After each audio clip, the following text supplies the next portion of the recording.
This is a Telugu movie that I've been genuinely looking forward to ever since its first look drop. Samantha's interview recently for this movie was genuinely inspiring, for it presented someone who is self-aware and wants to make an active change with the power and influence that she has in the industry. Acknowledging how many of her roles in big blockbusters were sometimes inconsequential to the plot, but also mentioning that with the financial freedom those movies allowed in her life, rather than waiting for the right script and project, she wants to actually invest and back something through her production company Tralala. This is a movie whose production from a monetary perspective is exactly on how effective costing will make industries of various languages thrive in the long run. Claiming that they finished the movie in a record time, kept the budget extremely tight, and from their first tickets sold in theaters, they are in profits. Maa Inti Bangaaram focuses on Swarna, played by Samantha, who gets married to Ani, played by Digant Manchale. Her husband comes from a family that has a patriarchal setup, a joint family where many individuals reside within the same house, and women are instructed to take up roles that emulate the dated perception of what makes an ideal woman. Housemakers who should know subservience, and anything contrary to it is a sign of having lost your way. Set in the 80s, Swarna and Ani return to his home after 3 years as Ani's little sister's wedding is taking place. The family is rather cold about their marriage and are met with quite the hostility as they arrive for the festivities. Samantha is a fish out of the water in the household dynamic,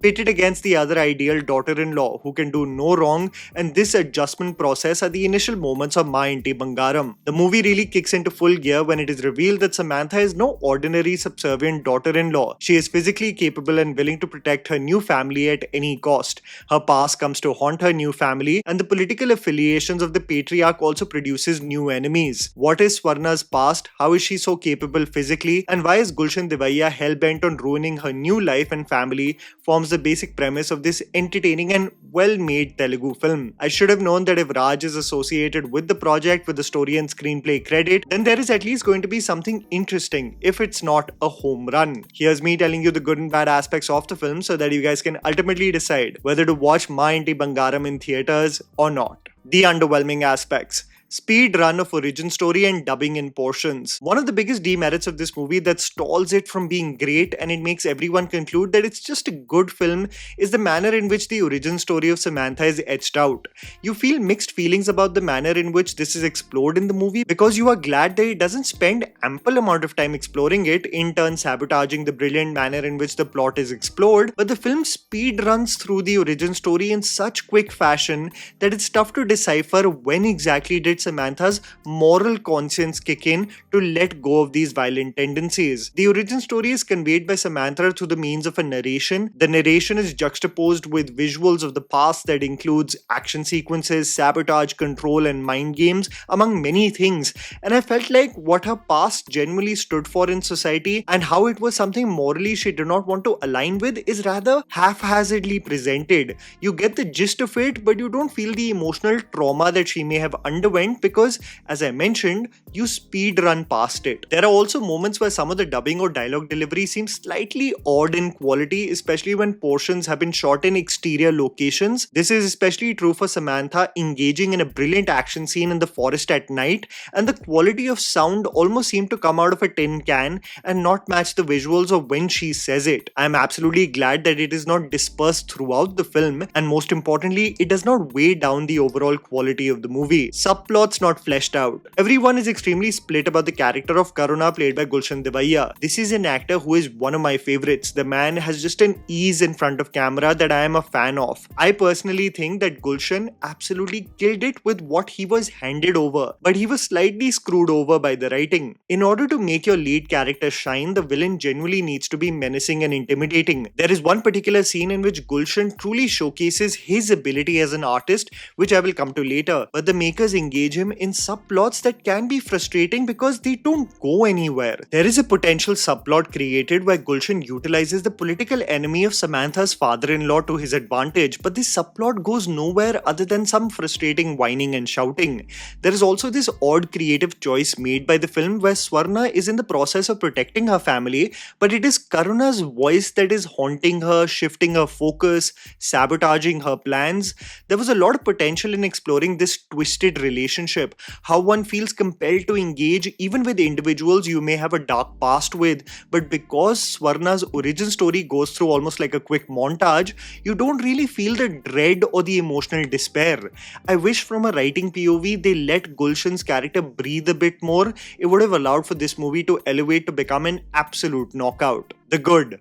The household. The establishment in which the joint family resides is generally the core of this movie. I would have assumed that in this feature film that is roughly 2 hours and 34 minutes long, it would be tough to be emotionally invested in so many characters, but the film successfully makes you fall in love with this family, especially the women. The first half of the film is genuinely hilarious. It presents Samantha trying her best to create an impression as the perfect daughter-in-law. This leads to judgment, critical analysis, and her every move being deciphered as simply not being good enough. The sequences of Samantha being pitted against the ideal daughter-in-law, Anusuya played by Srimukhi, and how it consumes her life simply as a gesture for her husband for what he sacrificed just to be with her is heartfelt and very funny. It's this patriarchal checklist, and it almost feels like Swarna has to go through several challenges to prove her worth, and it is only then where she will be welcomed by the family as their own. It is said in the 80s, so I acknowledge it establishes that it was normalized in households back in the day, but I did feel like the love was rather transactional for Swarna, only rewarded if she saves the family's life or cooks the best food or makes the best rangoli. The list of characters in the family, however, genuinely become individuals you cared for by the end of it. When Samantha stood in the front lines to protect them, you rooted for her to eliminate every threat in their way. Ensemble cast and the switch. In the pursuit of wanting to create the best impression, the movie showcases a beautiful friendship between Swarna and Kiranmai, played by Manjusha. This girl has some of the most hilarious moments from the movie, and it's exactly the ride or die friend one would dream of in their life. This dynamic is one of the highlights of the movie because you know if Swarna reaches a dead end or gets into a pickle, she can depend on Kiranmai to be an accomplice to clean up her mess. Digant Manchale as the husband is extremely earnest and kind, and Gautami as Samantha's mother-in-law and Sri Lakshmi, the grandmother, are spectators to the madness, but they are extremely convincing in their roles, and their arc of organically falling in love and caring for Swarna was effectively done. What I do love about this movie is when it switches gears to become a full-on action film. It's not only a switch in the film's style, it's the switch in Samantha's body language too. You will see this throughout the film, how her exterior with the family is of this coy, subservient and sweet girl, only to acknowledge the threat that looms around the corner, and Samantha's body language to immediately switch to become a tactical fighter. Every time the family is heading somewhere and Samantha acknowledges a threat,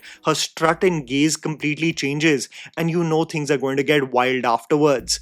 Even though I have slightly mixed feelings about Santosh Narayanan's background score that is effective in parts, I love the rock music integration that he consistently does in the screenplay when one gets to know that the family is in danger, but Swarna is ready for the chaos. Set pieces. These are the kind of action set pieces I prefer in movies, where there are long shots of intricate choreography and the actor herself is getting into the thick of it. A car chase sequence that involves Swarna protecting the family as they clap at just how badass she is was so brilliantly done. One of my favorite sequences involves Samantha getting cornered from all sides as she is swayed by a speaker that seems to announce the return of Karuna. The hand-to-hand combat is precise and so effective, the little frame of Samantha never gets in the way of doubting her capability, and finally the action sequence in the climax genuinely had me so pumped. Even when dimly lit, Samantha and her tactical decisions are precise and clear. The choreography never gets confusing, it's not inundated with random cuts or physics-defying flying around of goons. It's exactly the kind of set pieces which are not only practical but effective on the big screen. While all the action set pieces are genuinely brilliant, I must tell you about this one sequence which has zero action. It is just the sheer presence of Karuna within the personal space of Swarna's home that is absolutely spectacular, setting in stone for me what a capable actor Gulshan is. He plays this part casually, raising his voice when he needs to be assertive, walking around like a prey waiting to pounce and attack, only to exasperate Swarna a little further. It's this act of never raising a finger but still being so intimidating that makes it my favorite sequence from the movie. Samantha the action star. There is absolutely no doubt in my mind when I state that Samantha is an absolutely brilliant action star in Indian cinema. This is not just due to the added layer of how rare it is to see women in action roles, but everything that she engages in when it comes to sequences of combat, of getting her hands dirty in intricate choreography. Samantha does it with such conviction that you are genuinely glued to the screen. Even from an emotional perspective, Samantha has this scene that she shares with the entire family, and it easily could have gone to the preachy route. But there is something very sincere about her performance here that makes even that speech and what Samantha is going through make you want to empathize with her. I have loved her in the action sequences in The Family Man and even in an otherwise mid-series like Citadel, Honey Bunny, but my god, is she absolutely brilliant in this movie. This is what I was saying when I was speaking about the Alpha trailer, that it becomes important that choreography is tailor-made for the individual that you are casting. Samantha has these long shots of hand-to-hand combat that seem practical, and it takes into account her lean and short stature. She is not capable of a random punch simply making goons fly in the air, a technique that has become an annoying staple of commercial star-led movies. But the movement, the jabs, the kicks, the punches, the creative use of surrounding furniture put to use when not armed all make the action sequences so engaging to watch. Even though Raj is only involved here, I've always said this, that Raj and DK as creators are extremely underrated action directors, and knowing that Raj has been hands-on with this project as Nandini Reddy directs this film, I can see his aesthetic and eye present in every frame of the movie. It benefits it tenfold, making Samantha genuinely emerge as a badass action star, a genre she consistently delivers in. What stood for me was this lovely juxtaposition that makes the powerful image of Maa Inti Bangaaram so effective. The soft and traditional image of Samantha in the sari that can switch into becoming the capable protector whenever her family is in danger. This is not a handout by virtue of a female lead being at the helm of affairs. It's genuinely a well-made action entertainer that had all the potential to be exceptional, but with minor bumps in the screenplay and some unresolved subplots, it just does not elevate into becoming exceptional. It's just a good watch. And that was the video, guys.